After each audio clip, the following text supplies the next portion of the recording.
तुम्हें आत्मा का ज्ञान देता हूं, 30 सेकंड में दूंगा, पर तुम नहीं ले पाओगे। आपको भी बोलना, आप भी सुना आत्मज्ञान।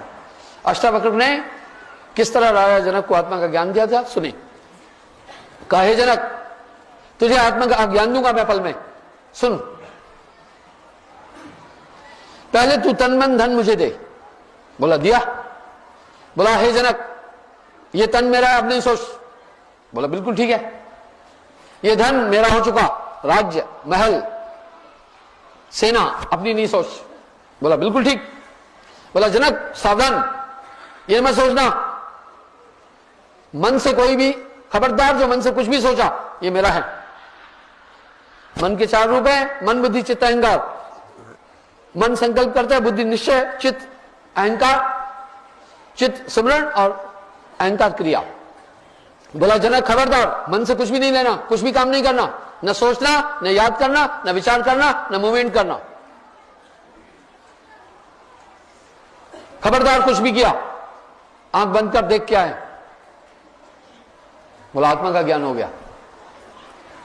भाइयों, राजा जनक को अष्टावक्र ने आत्मा ऐसे निकाल कर नहीं दिखाई। देख जनक, ये आत्मा है, उसका कोई दृष्टा नहीं।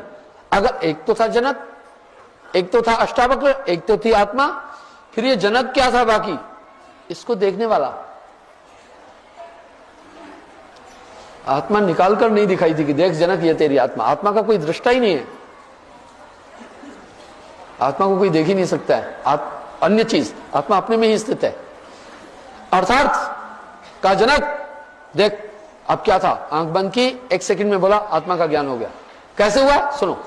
मन, बुद्धि, चित्त, अहंकार की प्रक्रिया को रोकने के बाद, जब इनकी कोई भी मूवमेंट नहीं होती है, उसके बाद जो बैलेंस रहा वही आत्मा है। न वो भारी है, न हल्का है, न स्त्री है, न पुरुष है।